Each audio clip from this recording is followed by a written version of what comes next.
So and Samantha one word లో ఏం describe చేస్తారు? ఓ వన్ వర్డ్ లో ఓకే, ఫ్యామిలీ. ఫ్యామిలీ. షీఈ్ like family. So literally we're like, cinema పరంగా చూసుకుంటే వీఆర్ ఎల్కేజీ క్లాస్మేట్స్ అని చెప్పొచ్చు. ఫస్ట్ సినిమా కలిసి చేసాం కాబట్టి అప్పుడు she's my oldest friend in cinema. She's one of my oldest friends even otherwise. 2007 సెప్టెంబర్లో నేను ఆ సినిమా సైన్ చేశాను, తమిళ్లో నా డెబ్యూ సినిమా. 2008 ఫిబ్రవరిలోనో ఏదో తను ఆ సినిమా సైన్ చేసింది. Since then we have been friends. అంటే ఎన్ని ఇయర్స్ అయింది? 2008 నుంచి. So she's one of my oldest friends. We have been through so many things together in this industry. We have been through so many things together in our careers.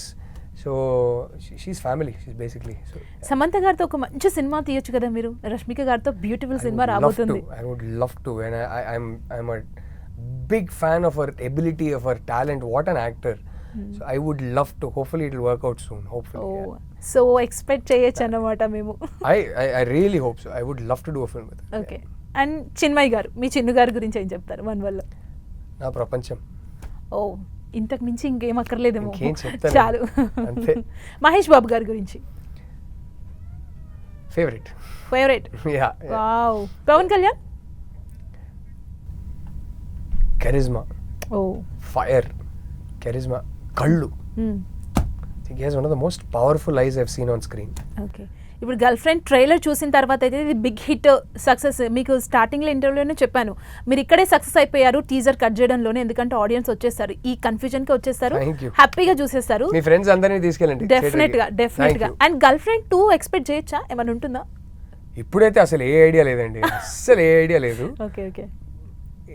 ఒకటే, ఇప్పుడు ఈ సినిమానే కాదు, ఏ cinema అయినా ఒక cinema hit అయ్యిందని చెప్పి sequel తీయకూడదు. నాకు because the story needs to excite you. నిజంగానే ఒక స్టోరీ, అరే కాదు ఈ క్యారెక్టర్ అక్కడతో ఆగిపోలేదు కదా, నాకు ఈ క్యారెక్టర్తో ఇంకా స్టోరీ చెప్పాలని ఉంది కదా, నా చేతుల్లో కాంటెంట్ ఉంది కదా అని అనిపిస్తే అప్పుడు సీక్వెల్ తీయాలి నాకు.